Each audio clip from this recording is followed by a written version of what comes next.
Hello everybody, Christian here from ScaleForEtail. Have you ever had the I lost my own buy box WTF moment? Well, this video is here to explain what's happening, why you've lost the buy box and what you can do to get it back. Okay, so even if you're selling your own private label products on Amazon, or if you're the only seller or reseller on an ASIN, it's still possible that you lose the buy box. When this happens, customers can't see your offer in the buy box, and they have to click on the sidebar which says something like 5 new offers from $10.99 or something. When this happens, customers have to click the extra link, but nobody does, so your sales plummet, your sales rank plummets, your search ranking plummets, your PPC ads turn off, and it's generally all round wonderful, or not.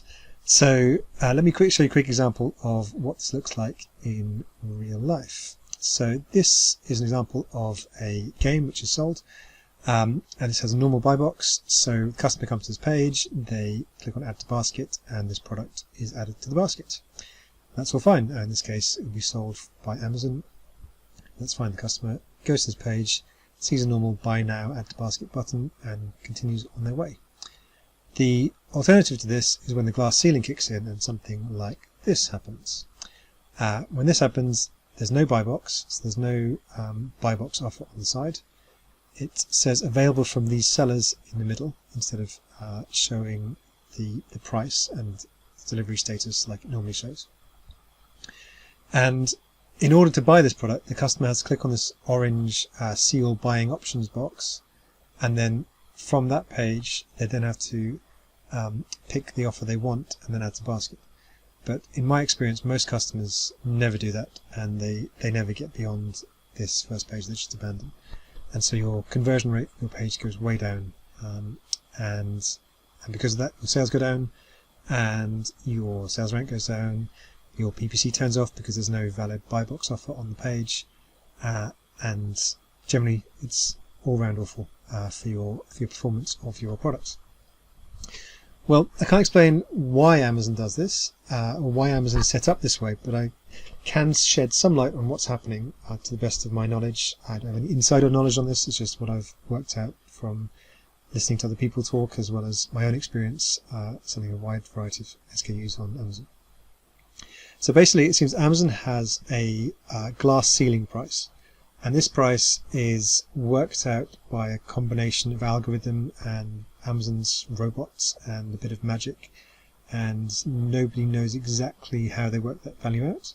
But the impact for you as a seller, and the important thing for you as a seller, is that you cannot sell above this glass ceiling price. And so when Amazon works out this price for your ASIN and may say that you can't sell this product above, say, $30, if you try and sell it for $30.01 or $31 or $40 or any number above that glass ceiling price, you'll get no buy box, and the customers will have to go to that extra step, the extra page, before they can see your offer and purchase from you.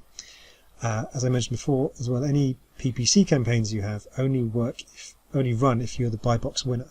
So if the page has changed so there's no buy box winner, your ads will not run, your Amazon PPC ads won't run, and so the customers won't see the ads, and so you won't be getting any ad traffic and any ad based sales. The next question is obviously, what can you do to change this? How can you influence this algorithm, this robot, and try and get your buy box back? Well, basically you have two choices.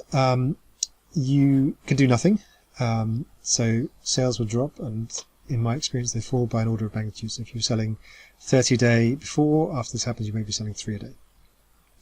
But any sales you do make will be at that new price, which is above the glass ceiling price. So Amazon sets the glass ceiling price at $30, you're selling at $40, the customers have to go through an extra step, and only 1/10 of the customers will do that.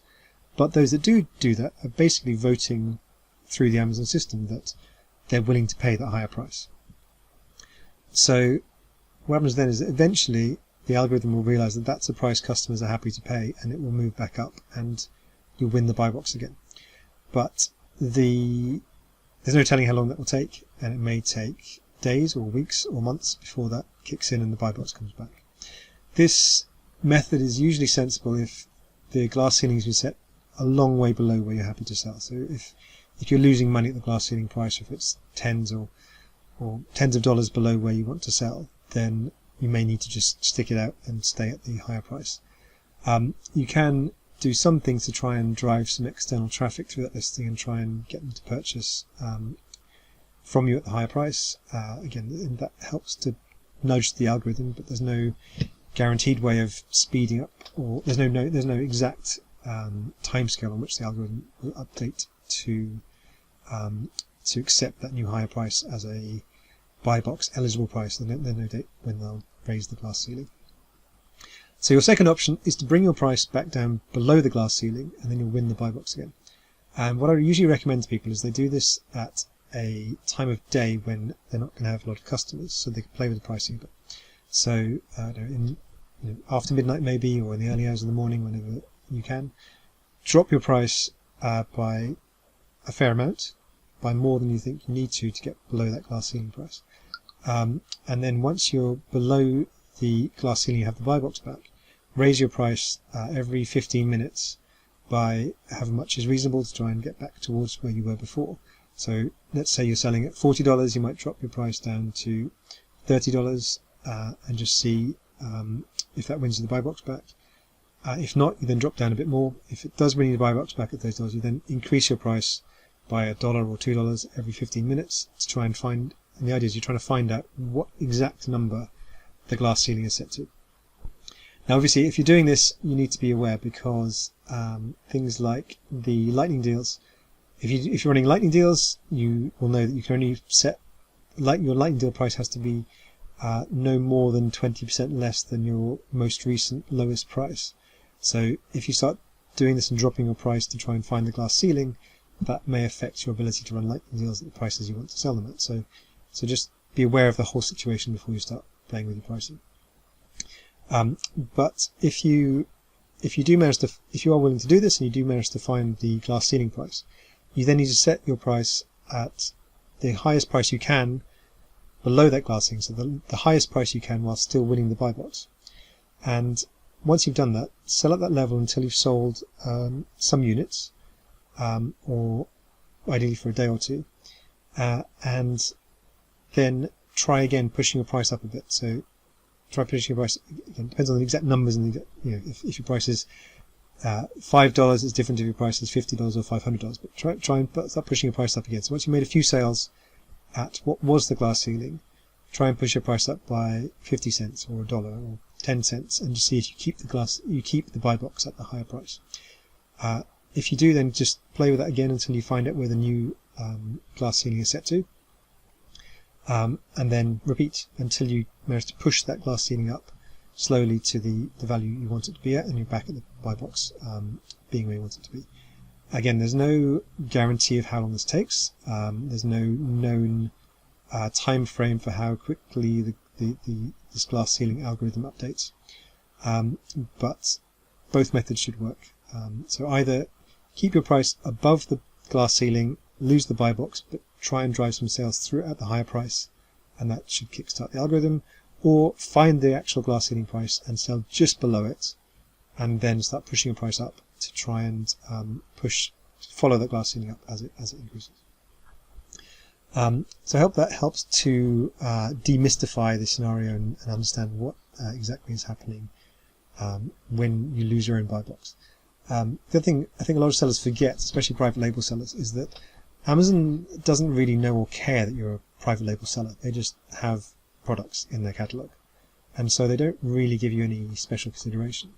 And I think it's important for private label sellers especially to remember that they're not your listings, and they don't belong to you. They're Amazon's, and Amazon treats them the same way it treats every other listing. And I think Amazon, this process probably exists because Amazon doesn't want people price gouging or taking advantage of customers by pushing up prices. But sometimes the algorithm goes wrong, and it works out a glass ceiling price which is too low for the customers. So this is what it is. You can't change the algorithm. To me, I find it one of the single most annoying things about selling on Amazon, especially when reselling. But we have to live with it, and the idea is try and understand what's going on, understand your options here, And also know that, in my experience, the vast majority of seller support reps have no idea about this algorithm, they have no idea about the glass ceiling, and they have no idea this can happen. So if you open cases asking about this, you'll get nonsensical replies about your account status, or whether you're in good standing, or whether you're eligible for buy boxes in general. But they don't seem to know about this fact that a single ASIN can have a maximum price. And so you won't get much sense out of seller support in these cases. And there is no, I've never come across a seller support rep who could influence the algorithm or change the glass ceiling price directly. So the only way you can deal with these situations is by trying to influence the algorithm yourself. And as I said before, the two ways to do that are either sell at the glass ceiling price, which suggests to Amazon that people are happy to pay that, so maybe they're happy to pay a little bit more, or try and sell above the glass ceiling price, which again gives the algorithm that vote, that nudge that a higher price is acceptable and people are willing to pay it. I hope that was helpful for you. Again, as I said before, my name is Christian. I'm part of the ScaleForEtail group in London. We organise live events. We tend to fly in world-class speakers from around the world, so that people, e-commerce sellers, Amazon sellers, people interested in digital marketing in the UK don't have to fly abroad. And we bring in world-class speakers. We host live events. We have evening events, which are usually a kind of introduction to a subject or a primer, or maybe sometimes they're detailed on one small aspect of selling on Amazon or digital marketing. And then we hold full day masterclasses, which are a chance to spend a full day, maybe 10 a.m. to 5 p.m, getting into detail with a fantastic speaker and learning about the subject in detail. The other main thing about the events is that obviously it's a chance for e-commerce sellers who often work at home in their bedrooms, like I'm working in my spare room up here, to get together with other people who are like-minded and just make some friends who understand what you're doing and just get the business. So the social aspect of the events is great too. So if you can, look us up, ScaleForEtail.com/events, or look us up on Facebook and join the community where we have great people asking and answering questions all the time. It's facebook.com/groups/ScaleForEtail. See you soon. Bye for now.